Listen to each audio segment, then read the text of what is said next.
Bonjour chers amis, nous sommes le 26 février. Ici Pierre Mercier qui va vous recevoir et accompagner pendant les prochaines minutes dans les dédales de cette animation qui commence comme à l'habitude par une devinette. Je cherche un mot de 8 lettres, commençant par la lettre C. Et là je vous donne un indice, c'est un jeu de notre enfance. Alors, voilà l'indice, mot de 8 lettres, commençant par C, et je vous laisse réfléchir jusqu'à la fin de cette présentation. Évidemment, je vous donnerai la réponse si vous ne l'avez pas déjà trouvée. Bon, venons-en maintenant aux éphémérides. On est donc, comme j'ai mentionné tantôt, le 26 février, et nous allons reculer jusqu'en 1993. Un événement tragique se produit, ça se produit à New York, c'est l'attentat à la bombe du World Trade Center. Alors là, évidemment, c'est un événement important pour les États-Unis, mais aussi pour le monde.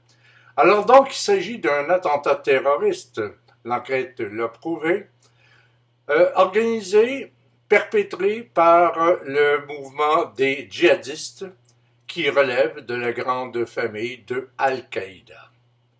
Et ce mouvement-là et ce geste-là a été pour protester contre les politiques d'Israël, particulièrement agressives, dit-on, envers les musulmans.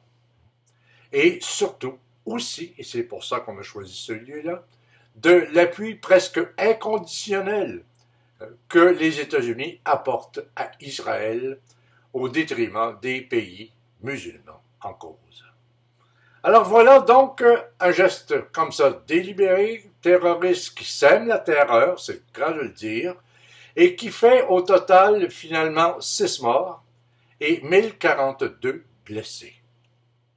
Mais évidemment, cet événement-là va avoir une répercussion importante sur l'organisation de la ville à Manhattan, à New York, aux États-Unis, bien sûr, pour leur économie, et aussi pour l'économie mondiale.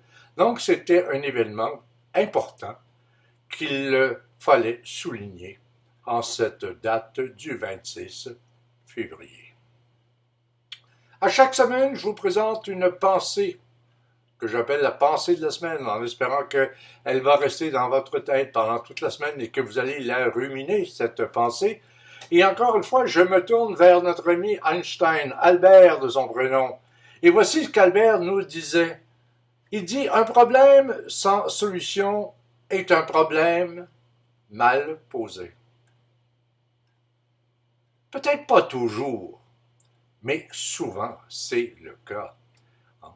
Très souvent, que ce soit dans le domaine des sciences ou dans n'importe quel domaine où on cherche une solution à un problème, on a tendance à emprunter un chemin de la pensée, de la démarche, pour en arriver à cette fameuse solution.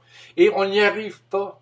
Et là, on s'entête à rejouer le même jeu, à repasser à travers les mêmes étapes, et on arrive, forcément, si on passe à travers les mêmes étapes, on arrive à la même conclusion, qu'on ne réussit pas à régler le problème. À ce moment-là, c'est qu'il faut redéfinir le problème ou le préciser davantage, ce qui va nous donner des chances sérieuses d'en arriver à une solution. C'est ce que les Anglais utilisent comme expression, c'est de réfléchir en dehors de la boîte. C'est qu'on s'est habitué on pose notre problème et on joue et on réfléchit comme ça à l'intérieur des paramètres qu'on s'est fixés.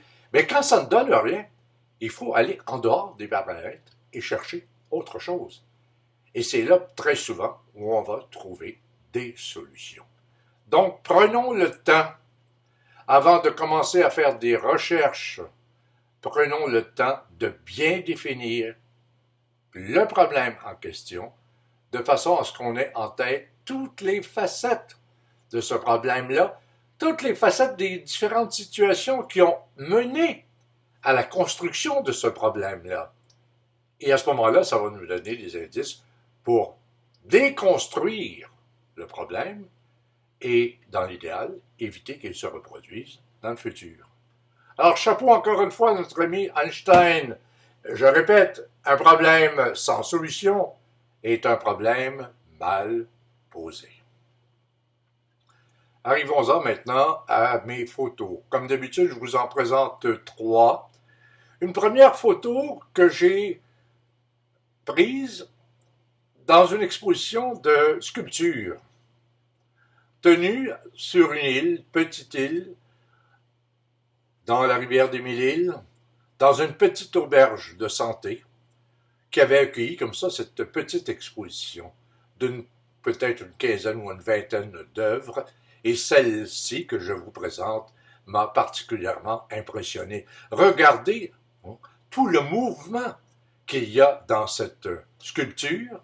Regardez la position du corps, n'est-ce pas, qui est déjà lui aussi en élan, la légèreté du mouvement. C'est une œuvre vraiment remarquable. Et dans ce cas-ci, la beauté de la photo réside dans l'œuvre qui a été photographiée plutôt que dans la photo en soi. Parce que c'est quelque chose de faire la photographie. Mais encore, c'est quelque chose de trouver quelque chose à photographier d'intéressant, de joli, de beau. Et dans ce cas-ci, on est dans le domaine du beau. Alors voilà pour la première photo. La deuxième, une fleur. Ça, c'est une de mes fleurs préférées pour mes plates-bandes. À chaque année, j'ai plusieurs variétés que je plante comme ça de ces fleurs qui ont des couleurs, mais vraiment très, très marquées. Regardez à ce moment-ci celle-là, hein, les oranges et le jaune au milieu, et tout ça avec une auréole de cendre hein, qui ressort très bien, qui est très belle. Ça s'appelle une gazania ou un gazania. C'est une plante d'origine d'Afrique du Sud. Et compte tenu du fait qu'en Afrique du Sud, dans la partie sud, on a un climat à peu près semblable au nôtre, c'est une plante qui se développe très bien dans nos pays. Hein. Et autre chose que je ne savais pas, parce qu'habituellement, quand on va choisir les gazanias, on nous en offre peut-être 4 ou 5 variétés, mais en réalité, il y en a 18 espèces de ces gazanias. Et ça fait la beauté, n'est-ce pas, des plates-bandes. Et c'est une plante et une fleur qui se reproduit, n'est-ce pas, pendant tout l'été, donc qui demeure fidèle jusqu'aux premières gelées du début de l'automne. Et ma troisième photo. Ça, c'est une photo que je trouve particulièrement extraordinaire, encore une fois par ce qu'elle illustre. Il s'agit d'une vue magnifique sur un des plus magnifiques villages au Québec, mon village natal, Saint-Hilaire, qu'on appelle maintenant Ville-Mont-Saint-Hilaire. Regardez comme c'est beau. Vous avez au premier plan la rivière Richelieu, le petit village qui encore maintenant, après toutes ces années, a gardé quand même son charme. Hein? Et puis derrière, évidemment, le mont Saint-Hilaire. Alors, tout cet équilibre-là, des 3 niveaux, des 3 paliers qui se juxtaposent sur la photo, et puis la montagne. Et ce que vous voyez là, ce sont que 2 des 7 collines de cette montagne. Et quand tu es dans le village, l'impression que j'avais quand j'étais petit, c'est que je me retrouvais à l'abri et en sécurité. C'est comme si la montagne créait une armure contre ce qui pouvait nous arriver. On était à l'abri de la montagne et coincé entre la montagne et l'eau de la rivière Richelieu. Quel beau site! Ville extraordinaire, Ville Saint-Hilaire, Mont-Saint-Hilaire. Alors voilà pour mes photos. Bon, et la publicité pour Saint-Hilaire aussi. Et puis, il y a, évidemment, comme d'habitude, je vous présente la pensée de la semaine, mais il y a aussi le mot d'esprit, qui se veut drôle, et que je vous présente. C'est un mot, cette fois-ci, de Pierre Daninos, dans son recueil « Vacances à tout prix ». Et voici ce que dit Daninos. Il dit « Je me méfie toujours des gens qui vous disent « Je n'irai pas par 4 chemins ». Ils en prennent généralement un 5e encore plus long. Autrement dit, c'est de t'aviser que tu vas y aller brièvement dans tes propos, mais tu prends le soin et surtout le temps additionnel de prévenir les gens que tu seras bref. Bon, ça me rappelle un petit défaut que j'ai, que tous mes amis connaissent, n'est-ce pas? J'ai tendance à, et je dois dire que je pars avec un bon esprit, j'ai tendance à commencer mes explications en disant, je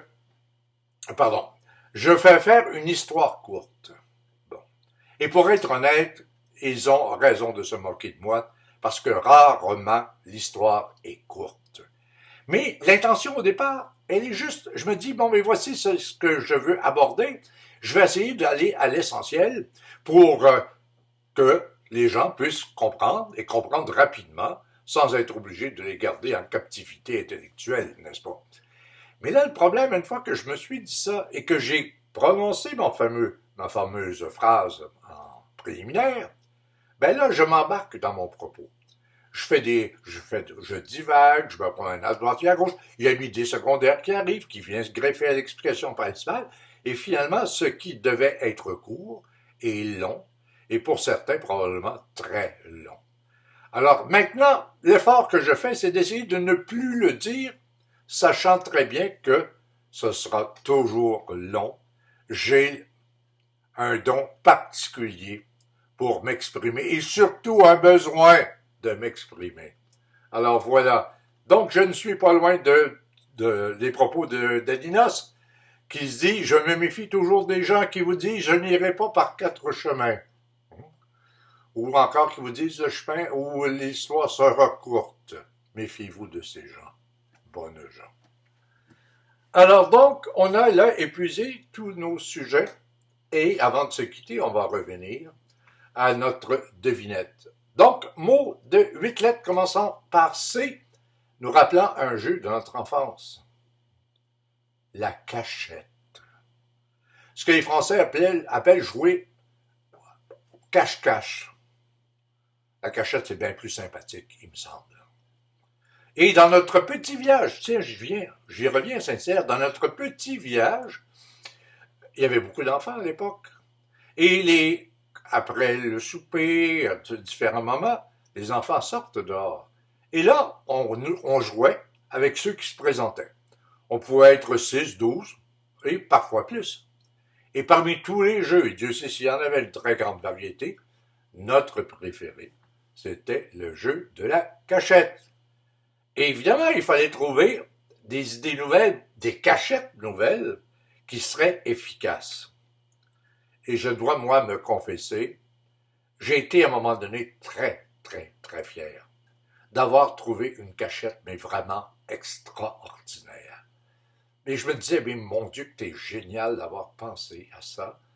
Mon père avait un immense jardin, et tout autour du jardin, il y avait une rigole, à peine d'1 pied de profondeur et à peu près 1 pied de largeur, disons.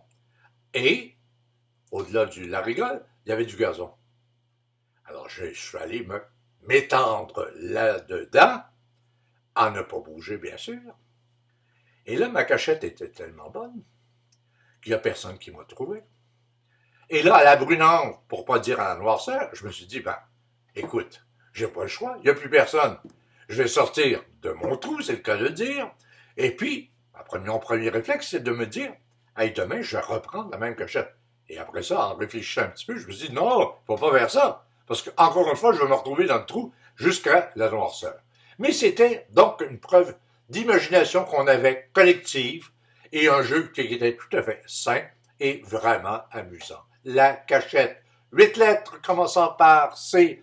Et voici déjà terminé cette autre présentation de bonne semaine. Alors, mes chers amis, passez donc cette semaine bien, heureux, épanouissez-vous et surtout n'oubliez pas de revenir la semaine prochaine. Merci d'être là et à la semaine prochaine.